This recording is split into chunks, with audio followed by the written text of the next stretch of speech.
Let's go to the debate side. Claire McCaskill, just your view about the lead up this debate and what we might see tonight. Yeah, it's been interesting to watch the Republicans try to back the truck up about expectations of Joe Biden's performance. Listen, all Joe Biden has to do is come out there and be Scrappy Joe Scranton, as my friend Jim Palmieri likes to call him, and throw some haymakers. He needs to tell him to shut up. He needs to tell him to quit lying. He needs to be a street fighter tonight. He doesn't need to be as presidential as he's inclined to try to be. In policy is great, but it's more important that he get under Donald Trump's skin. And the way you get under Donald Trump's skin is you confront him with his BS. And I'm hoping that Joe Biden does that. And I have a feeling that's what they've been preparing for at Camp David. So, Tim, talk to us about what punches Biden should throw, those haymakers. What particular vulnerabilities should he try to strike? And just give us a 30,000-foot sense as to the stakes of tonight. This has been billed as the most important debate in generations. Do you agree? I think it's really important for Joe Biden. And a big part of this is, if you just look at the numbers, we're trying to figure out Democratic Senate candidates are running ahead of Joe Biden. Like, why is that? What is underneath that? And I think a part of it is there's a certain type of voter that hasn't tuned in as much, that is part of the Democratic coalition, that's a little worried about his age. Maybe they're unhappy about inflation. And if Joe Biden shows that he's the vigorous Joe Biden that he showed at the State of the Union, if he reminds those voters why they hate Donald Trump, because most of the voters don't like Donald Trump at all, then I think that he is poised to gain a couple of points in the polls and win some of those folks back. So I think you got to go after Trump on his extremism, obviously on social issues, on issues like abortion. But you also have to trigger Donald Trump a little bit. You know, my colleague at the board, Mark Caputo, said that Trump, Trump might seem irrational, and he's mostly irrational, but he's got a lizard brain, and he knows that he botched the first debate last time. And so he's going to try to soften his edges a little bit. And I think that Joe Biden's got to, make sure that he gets under his skin a little bit and get the crazy Donald Trump that we all know and love, out on the debate stage tonight. Doris, tonight's debate is going to be a fascinating trip back to the future. You have to go back to 1960. Of course, a presidential debate very much, you know about, and you've written about eloquently, the Kennedy-Nixon debate, where there's no studio audience. And it was so fascinating hearing the stories after, time began. People listening on the radio thought Nixon won. People watching on television thought Kennedy won. But again, without an audience cheering, it was really left to the viewer to draw their conclusions. And we're going to have the same thing tonight. Absolutely right. What's interesting is the debate did not have to become a tradition after 1960. In fact, Eisenhower had warned Nixon not to do it. Don't give Kennedy the advantage of standing side by side with you. And then in 1964, it was told to LBJ. In fact, my husband wrote a memo to him and said, "Don't debate. You're the president of the United States. Don't give your opponent the stature to stand next to you." Then, of course, in 68 and 72, Nixon was not to make the same mistake twice, right? So it took 1976 for Ford, who was behind in the polls, to decide that he wanted to debate Carter because he needed the debate, he thought, which of course ended up being a mistake, since on the second debate he was asked a question about the Soviet domination of Eastern Europe, and he said, no, there's no Soviet domination of Eastern Europe, and there'll never be one in a Ford administration. Max Frankel tried to give him a second chance to get it right, and he still did it wrong. And the problem was it reinforced that feeling that he was ill-informed or not very smart.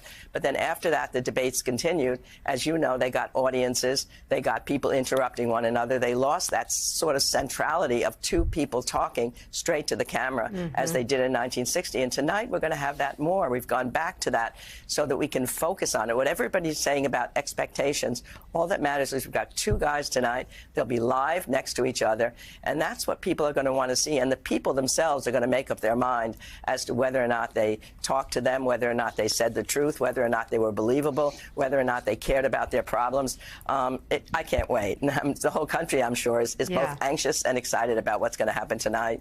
Yeah, Mike, Doris is right. This is a real tune-in moment for a country that has tuned out this campaign. A lot of people have. Outside of our world of political junkies, people are just sort of sick of seeing these two guys and say, call me after Labor Day. But tonight will be interesting for many of the reasons that Doris laid out, including the fact that it's not a rally. You're not going to hear big applause and hooting and hollering when Donald Trump says something. It's just going to sit there. If he says he won the 2020 election, the moderators have time to jump in and follow up. The format will be fascinating to watch. It is. It's going to be fascinating to watch for a number of reasons. First of all, I don't think any of us really appreciate the tumult that has really rocked this nation for several years.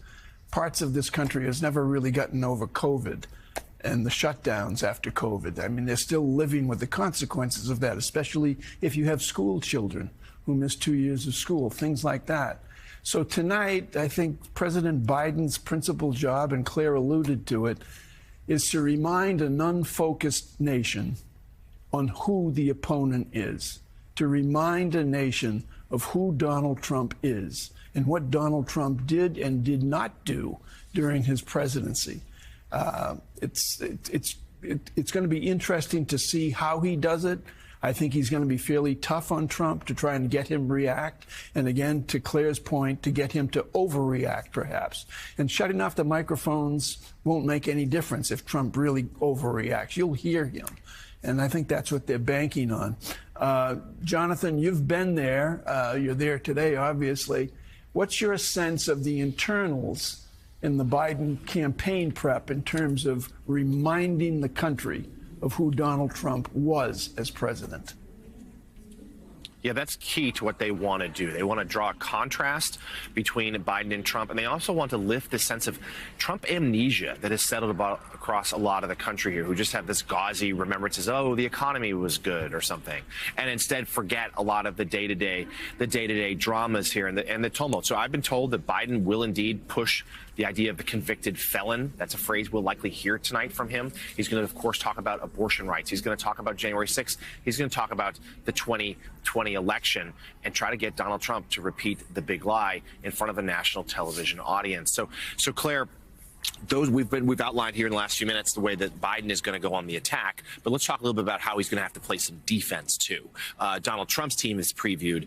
Yes, we're going to hear about Hunter Biden, but more than that, it's going to be about immigration and inflation. How should the president respond? Well, I think Biden has a pretty good story to tell about the immigration issue. All Biden has to do is focus the audience on the fact that he was for the toughest immigration bill in decades, and Donald Trump stopped it. And so he had to take action. And since he took action, the border crossings are down by 40% already. So you see, first, Donald Trump blocking because he didn't want a political win for his opponent, once again being selfish, putting himself before country, and then Joe Biden taking decisive action and getting good results. As long as he keeps it in that contrast, he's going to be fine on immigration.